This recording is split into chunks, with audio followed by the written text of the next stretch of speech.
ரெட்ரோலுக்ஸ் நெஞ்சங்களுக்கு வணக்கம். நான் உங்கள் கார்த்திக். நேற்றிலிருந்து ஒரு விஷயம் பார்த்திங்கன்னா ரொம்ப பரபரப்பாக பேசப்படுகிறது. இந்த தேர்தலிலே மிக முக்கியமாக மிக அதிகமாக பேசப்பட்ட ஒரு பெயர் அப்படின்னு பார்த்தீங்கன்னா விகே பாண்டியன். ஒடிஷாவை சேர்ந்தவர், முன்னாள் ஐஏஎஸ் அதிகாரி, பிஜு ஜனதா தளத்தின் முதல்வர் அவர்களுக்கு தனிச் செயலாளராக இருந்தவர். அதிகமாக பேசப்பட்டது காரணம் பார்த்திங்கன்னா பாஜகவின் பிரதமர் வேட்பாளரும் அமித்ஷா அவர்களும் பார்த்திங்கன்னா அவரை டார்கெட் பண்ணி பேசியிருந்ததை நம்மளும் பார்த்தோம், நம்மளும் பேசியிருந்தோம். அந்த விஷயங்கள்லாம் எதற்காக இவர் டார்கெட் செய்யப்பட்டார் அப்படின்ற பல விஷயங்கள் நம்ம அதில் பேசியிருந்தோம். இப்போது ஏன் இவரை பற்றி இந்த ஒரு பேச்சு வருது அப்படின்னா, நேற்று அவர் ஒரு வீடியோ வெளியிட்டிருந்தார். என்னென்னா, இந்த மாதிரி இந்த அரசியலிருந்து நான் முழுமையாக விலகுகிறேன் அப்படின்ற ஒரு விஷயத்தை சொல்லியிருந்தார். ஒடிஷா மக்களுக்காக நான் நிறைய விஷயங்கள் பண்ணியிருந்தேன். இவரோட நவீன் பட்நாயக் அவருக்கு கீழே வேலை செய்கிறது அப்படின்றது ரொம்ப பெருமைக்குரிய விஷயம். நான் என்னோடய ஐஏஎஸ் பணியெல்லாம் முதல்ல சேர்ந்தப்போ என்ன சந்தோஷமாக இருந்தனோ அந்த அளவுக்கு சந்தோஷம் அவருடைய தலைமைக்கு கீழ் நான் வேலை செஞ்சது. கிட்டத்தட்ட பார்த்திங்கன்னா பிஜு ஜனதா தளத்தில் அவருக்கு எந்த பொறுப்போ எதுவும் அரசியலில் அவர் ஏதோ களத்தில் எம்பியாகவோ எம்எல்ஏவாகவோ இல்லை. அவர் ஒரு இந்த கட்சியோட ஒரு முக்கிய நிர்வாகியாக செயல்பட்டு இருந்தார். கிட்டத்தட்ட அந்த கட்சியின் அடுத்த வாரிசாகவே அவர் பார்க்கப்பட்டார். அப்படித்தான் கட்டமைக்கப்பட்டார் இந்த தேர்தலில். கிட்டத்தட்ட அவரை பற்றிய அந்த விளம்பரங்கள்லாம் கூட ரொம்ப எதிர்வினை ஆற்றுச்சுன்னு சொல்லலாம். ஒரு தமிழர் இலையை போட்டுட்டு பழையதை அதில் போட்டு சாப்பிட்ற மாதிரியும், அங்கே இருக்கிற ஒரு உணவுக்கு பேர் மாற்றி தோசைன்னு வச்சுருவாங்க அப்படின்ற அளவுக்கு கிண்டல் கேலிகள்லாம் செய்யப்பட்டார்.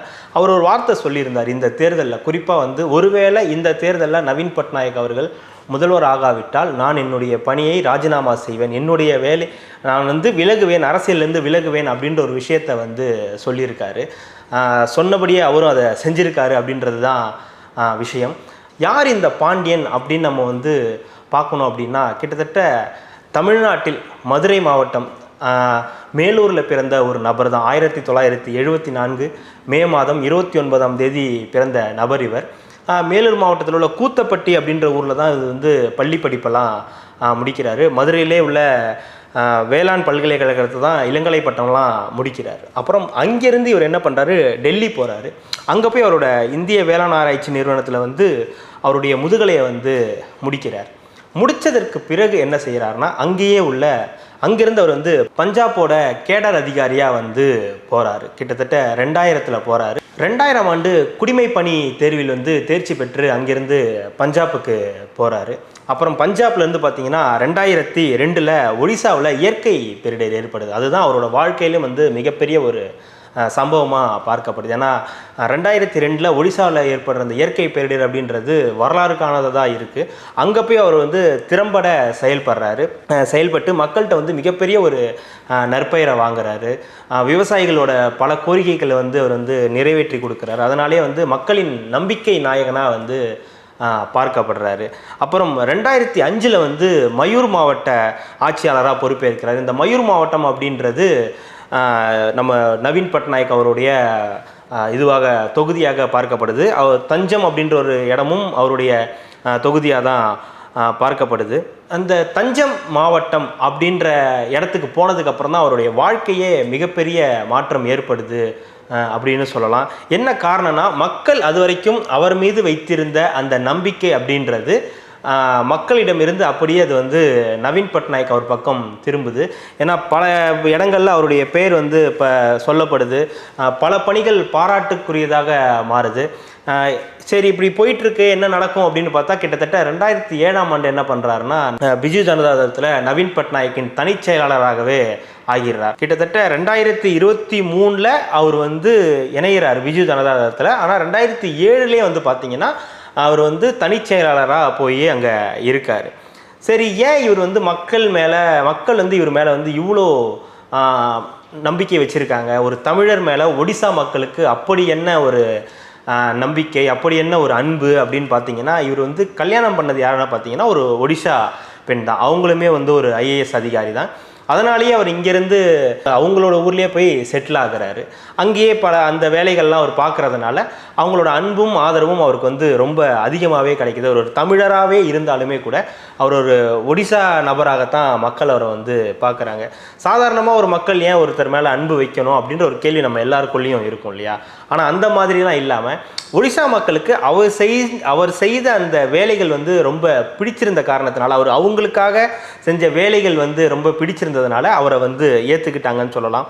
என்ன அப்படி செஞ்சுட்டாரு அப்படின்னு பார்த்தீங்கன்னா, இப்போ நம்ம ஊரெலாம் பார்த்தீங்கன்னா நெல் கொள்முதல் ஆதார விலையை வந்து அதிகமாக இது பண்ணணும் அப்படின்னு சொல்லுவோம் இல்லையா? அதை வந்து அந்த விவசாயிகளுக்காக அவர் வந்து செஞ்சு கொடுத்துருக்காரு. அதாவது நெல் கொள்முதல் ஆதார விலையை வந்து உறுதி செய்ததில் வந்து பார்த்தீங்கன்னா வி.கே. பாண்டியனோட பங்கு வந்து பார்த்தீங்கன்னா அளப்பரியது அப்படின்னு சொல்லலாம். ஏன்னா வந்து நெல் கொள்முதல் விலைன்றது ஒவ்வொரு விவசாயிகளுக்கும் மிக முக்கியமானது. அவங்க உற்பத்தி பண்ணுற பொருளுக்கான விலையை அவங்க தான் நிர்ணயம் செய்யணும் அப்படின்றத அவங்களே அதை உறுதி செய்கிற அளவுக்கு அவர் அங்கே செஞ்சு கொடுத்துருக்காரு அப்படின்னு சொல்லலாம். ரூர்கேலா மேம்பாட்டு நிறுவனம் வந்து பார்த்திங்கன்னா ஒரு சரிவில் போயிட்டு இருந்தது. அதற்கப்புறம் இவர் போய் அதில் தலைமை பண்பை ஏற்கிறாரு. ஏற்றதுக்கப்புறம் கிட்டத்தட்ட 15 கோடி ரூபாய் வரைக்கும் வந்து உபரியாக அதிலிருந்து வருமானம் வருது. அதற்கு பிறகு வந்து பார்த்திங்கன்னா மாற்றுத்திறனாளிகளுக்காக அவர் செஞ்ச வேலைகள் வந்து அளப்பரியது அப்படின்னு சொல்லலாம். ஏன்னா மாற்றுத்திறனாளிகளுக்காக பல வேலைகள் செஞ்சு கொடுத்துருக்காரு. தொழிலாளர்களுக்கு வந்து இப்போ 100 நாள் வேலை திட்டம் அப்படின்னு ஒன்று இருக்கும் இல்லையா? அந்த 100 நாள் வேலை திட்டம் இதை வந்து பார்த்திங்கன்னா அந்த சம்பளம் அப்படின்றத அவங்களுக்கு நேரடியாக கிடைக்கிற அளவுக்கு செஞ்சு கொடுத்துருக்காரு. கிட்டத்தட்ட வங்கி கணக்கிலேயே அவங்களுக்கு வந்து அது போகிற மாதிரி செஞ்சு கொடுத்துருக்காரு. அப்புறம் உயர்நிலை இப்போ ஒடிசாவில் இப்போ நம்ம ஸ்கூல்லலாம் இருக்கும் பார்த்தீங்களா? இப்போ ஒடிசானாலே நம்மளோட கவனம்லாம் எந்த பக்கம் போகும்? நமக்கு கிட்டத்தட்ட வந்து பார்த்திங்கன்னா வட மாநிலங்களை நோக்கி தான் போகும். ஆனால் இந்த ஒடிசா அப்படின்ற விஷயம் வந்து பார்த்திங்கன்னா உயர்நிலை பள்ளிகள்லாம் வந்து ஸ்மார்ட் பள்ளிகளாக மாற்றிருக்காரு. அவருடைய பங்குன்றது மிகப்பெரியதாக இருக்குது. ஏன் மாணவர்கள் இளைஞர்கள்லாம் ஒரு பக்கம் வந்து அதிகமாக இருக்காங்க, ஒடிசா மக்களின் அந்த அன்பு அப்படி கிடைச்சிருக்குன்னு பார்த்தீங்கன்னா கிட்டத்தட்ட இந்த பள்ளிகள்ன்ற ஒரு விஷயம் வந்து அதில் மிக முக்கியமான ஒரு விஷயமா இருக்குது. ஏன்னா பொதுவாகவே பள்ளி படிப்பு இதுதான் மிக முக்கியமானதாக இருக்கும்போது அந்த உயர்நிலை பள்ளிகளை வந்து ஸ்மார்ட் ஸ்கூல்களாக வந்து மாற்றிருக்காரு. முதியோர் ஓய்வூதியம் வந்து 1000 ரூபா அவங்களுக்கு கிடைக்கிற மாதிரி பண்ணியிருக்காரு. இளைஞர்களுக்கு வருடம் 10,000 ரூபாய், வேலையில்லா இளைஞர்களுக்கு வருடம் 10,000 ரூபாய் அப்படின்றத உறுதி செஞ்சு கொடுத்துருக்காரு. இதெல்லாம் வந்து இவர் செஞ்சாரா அப்படின்ற ஒரு கேள்வி வச்சிங்கன்னா, அதை உறுதி செய்ததில் இவருடைய பங்கு மிக முக்கியமானது. அரசு தான் செய்தது. ஆனால் அந்த அரசுக்கு இதெல்லாம் எடுத்து சென்றது யாருன்னு பார்த்தீங்கன்னா, இதை இது கள ஆய்வு அப்படின்ற ஒரு விஷயம் வந்து வி.கே. பாண்டியன் அவர்கள் செஞ்சது தான்.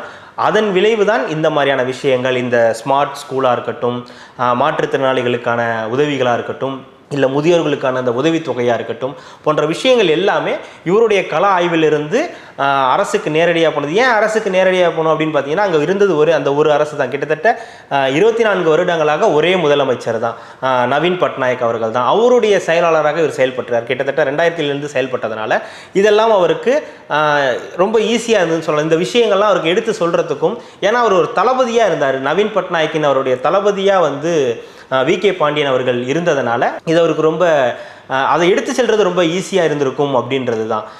இவர் சரி வெறுமனே வந்து மக்களுக்காக மட்டும் இருந்திருக்காரா அப்படின்னு பார்த்தீங்கன்னா அதுவும் கிடையாது. நிறைய விருதுகளும் வாங்கியிருக்காரு.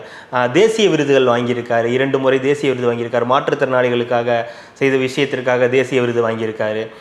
பிறகு வந்து பார்த்திங்கன்னா கேமுக்காக வாங்கியிருக்காரு. இவர் ஆக்சுவலாக ஒரு ஸ்போர்ட்ஸ் மேன் தான். இவர் என்ன தான் படிப்பு எல்லாமே ஒரு பக்கம் இருந்தாலுமே கூட ஒரு ஸ்போர்ட்ஸ் மேன் தான். முக்கியமாக ஹாக்கி, வாலிபால் போன்ற அந்த கேமுக்கெலாம் வந்து பயங்கரமான ஒரு பிளேயராகவே இருந்திருக்காருன்னு சொல்லலாம். அதனால் இந்த ஹாக்கி ஸ்பான்சர்ஷிப் இதுக்குன்னுக்கெலாம் வந்து பார்த்திங்கன்னா கிட்டத்தட்ட 2 தடவை வந்து இந்த ஸ்பான்சர்ஷிப் வந்து ஒடிசாவில் பண்ணியிருக்காங்க ஹாக்கிக்காக. ஹாக்கி தேசிய விளையாட்டு அப்படின்றதுல முக்கிய பங்கு இருக்கணுன்றத ஒரு காரணத்திற்காக அதற்காக நிறைய ஸ்பான்சர்ஷிப்லாம் பண்ணியிருக்காங்க. இதை விட நான் வந்து ரொம்ப முக்கியமாக பார்க்குற விஷயம் என்னென்னு பார்த்தீங்கன்னா, உணவு பற்றாக்குறையில் வந்து ஒடிசா வந்து ரொம்ப பின்தங்கிய நிலையில் இருந்தது. அதை வந்து உணவு பாதுகாக்கும் மாநிலமாக 3வது மாநிலமாக வந்து ஒடிசாவை எடுத்துகிட்டு வந்ததுன்றது சாதாரண விஷயம் கிடையாது. ஏன்னா உணவு பற்றாக்குறையிலேருந்து உணவு பாதுகாப்பை எடுத்துகிட்டு வரதுன்றது அவ்வளோ சாதாரண காரியம் இல்லை. அதில் 3வது இடத்துல ஒடிசா இருக்குது அப்படின்றது மிக முக்கியமான ஒரு விஷயம். சரி, இவர் வந்து இதுவரைக்கும் வந்துட்டார், ஒரு அதிகாரியாக இதெல்லாம் செஞ்சுருக்காரு. அரசியல்வாதியாக என்ன செஞ்சுருக்காருன்னு பார்த்தீங்கன்னா, அவர் நேரடியாக அரசியல்வாதின்னு சொல்லிட முடியாது. அவர் அரசியலில் போய் இணைந்தார் 2023. அதாவது கடந்த வருஷம் அவர் வந்து பிஜு ஜனதா தள நவீன் பட்நாயக் கூட போய் இணைந்தார். அவருக்கு எந்த பொறுப்பும் இல்லை, எந்த பதவியும் அவருக்கு இல்லை, அவர் எந்த களத்தில் போய் நிற்கவும் இல்லை. அவர் வந்து ஆதரவாக பிரச்சாரம் மேற்கொண்டார். எல்லா விஷயத்தையும் அவர்தான் கவனித்தார். இந்த தேர்தலில் அவர் வெற்றி பெற வேண்டும் என்பதற்காக கடுமையாக உழைச்சிருந்தார். ஆனால் அந்த உழைப்பு வந்து கொஞ்சம் வீண் போயிருக்கு அப்படின்னு சொல்லலாம். காரணம் வந்து அங்கே பாஜக, காங்கிரஸ் போன்ற கட்சிகள்லாம் வந்து இப்போ வளர ஆரம்பிச்சிருக்கு அப்படின்றது தான். இதற்கு முன்னாடி காங்கிரஸ் தான் அங்கே ஆட்சியில் இருந்தாங்க. 2002ஆம் ஆண்டுலாம் வந்து காங்கிரஸ் தான் அங்கே ஆட்சியில் இருந்தாங்க. அதுக்கு அப்பொழுது வந்து அவருடைய அண்ணன் தான் வந்து நவீன் பட்நாயக் அவருடைய அண்ணன் தான் வந்து அங்கே முதலமைச்சராக இருந்தார். அதற்கு பிறகு தான் இவர் வரார். அதற்கப்புறம் 24 வருடங்கள் இவருடைய ஆட்சி தான் அங்கே வந்து இருக்குது. இவருடைய ஆட்சியில் இவர் மீண்டும் ஒரு 5 வருடம் அவர் வந்து உட்கார வைக்கணும் அப்படின்றது தான் இவரோட ஒரே நோக்கமாக இருந்தது. அந்த நோக்கம் நிறைவேறாததன் காரணத்தினால தான் அவர் வந்து நான் விலகுகிறேன் அப்படின்னு சொல்கிறாரு. ஒரு பக்கம் வந்து இழிச்சொற்களும் வரதானே செய்யும் சில நேரங்களில். என்னென்னா ஒரு விஷயம் நடக்கலைன்னா அதுக்காக அங்கேருந்து விட்டுட்டு போயிடணுமா அப்படின்ற ஒரு கேள்வியும் வருது. ஆனால் அவர் சொல்லுது, நான் ஒருவேளை இது நடக்கலைன்னா நான் வந்து விடை பெற்றுறேன், இந்த இடத்துலேருந்து நான் விடை பெற்றுறேன்ற சொன்ன விஷயத்துக்காகத்தான் அதை அவர் செஞ்சுருக்காரு அப்படின்றது முக்கியமான ஒரு விஷயமா பார்க்கப்படுது. என்ன இருந்தாலும் ஒரு தமிழன் இன்னொரு இடத்துல போய் ஆள்றான், அவன் வந்து ஒரு தளபதியாக இருக்கான் அப்படின்றது நமக்கெல்லாமே ஒரு பெருமையான விஷயம். அதே நேரத்தில் சொன்ன சொல்லையும் அவர் காப்பாற்றியிருக்காரு. இந்த வேலை நடக்காவிட்டால் நான் இதை ராஜினாமா செய்கிறேன் போன்ற விஷயங்கள் சொல்லும்போது சொல்ல காப்பாற்றிட்டாயா அப்படின்ற ஒரு விஷயமும் நமக்குள்ள தோணதான் செய்யுது. அது என்னன்னு பார்த்தீங்கன்னா இயல்பாகவே மதுரைக்காரர்களுக்கே உள்ள செயல் அது. ஒரு விஷயம் அன்புனாலும் சரி அடினாலும் சரி அவங்கள வந்து மிஞ்ச முடியாதுன்னு சொல்லுவாங்க இல்லையா, அந்த மாதிரி தான் வி.கே. பாண்டியன் அவர்களும் வந்திருக்காரு. இயல்பாகவே ஒரு சாஃப்டான மனிதராக இருந்தாலுமே கூட இந்த அரசியல் களத்தில் எப்படி அவர் வந்து தாக்கு பிடிப்பார் அப்படின்ற கேள்விக்கு சமீபத்திலே உதாரணங்கள் வந்து சொல்லலாம். மோடி அவர்கள் வந்து இந்த ஜெகநாத் கோயிலோட அந்த சாவி வந்து ஒரு அறையின் சாவி வந்து தமிழர்கள்ட்ட தான் இருக்குன்னு சொல்லி நம்மளை கொச்சைப்படுத்துகிற மாதிரி சில விஷயங்கள் பேசியிருந்தார். அதற்கு நிறைய கண்டனங்களும் வலுவாக இருந்துச்சு. அப்படி சொல்லும்போது வி.கே. பாண்டியன் ரொம்ப கூலாக அவர் வந்து அவருக்கு கீழே தான் எல்லா அதிகாரிகளும் இருக்காங்க, அவரே போய் வந்து அவர் சொன்னால் எல்லாருமே கொடுத்துருவாங்க அப்படின்ற ஒரு விஷயத்த சொல்லியிருந்தார். அமித்ஷா அவர்களின் அந்த இதுக்கு கூட வந்து ஒரு தமிழர் வந்து ஒடிசாவை ஆளலாமான்ற கேள்விக்கு கூட அதற்கும் தக்க பதிலடி கொடுத்திருந்தார். ஆனாலும் வந்து நவீன் பட்நாயக்கின் உடல்நிலையை வந்து முன்னாடி வச்சு நிறைய விஷயங்கள் அதில் வந்து பேசியிருந்தாங்க. அது வந்து அவருக்கு கொஞ்சம் விருப்பம் இல்லை அப்படின்றத நமக்கு தெரிஞ்சு. ஏன்னா நவீன் பட்நாயக் ஒரு மீட்டிங்கில் பேசிகிட்டு இருக்கும்போது ஒரு கை ஆடும், அதை வந்து மறைச்சி வந்து அவர் வச்சிருப்பார். ஆக ஒரு ஒடிசா மக்களின் நாயகனாக இருந்திருக்கார். ஒடிசா முதல்வரின் நம்பிக்கை நட்சத்திரமாகவும் ஒரு தளபதியாகவும் இருந்திருக்கார். வி.கே. பாண்டியன் அவர்களின் இந்த முடிவு அப்படின்றது நமக்கெல்லாம் கொஞ்சம் அதிர்ச்சியாகவே இருந்தாலுமே கூட இன்னொரு பக்கம் பரவாயில்ல, அவர் என்ன நினச்சாரோ அதை அங்கே அவர் செஞ்சுருக்காரு. கிட்டத்தட்ட ஒடிசா மக்களோட மொத்த அன்பையும் அவர் வந்து பெற்றிருக்கிறாரு அப்படின்றது நமக்கெல்லாம் செய்தியாக இருக்குது.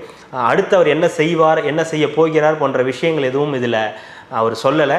அவர் அடுத்து என்ன செய்வார் அப்படின்றத நம்ம எதிர்நோக்கி காத்திருப்போம். மிக்க நன்றி.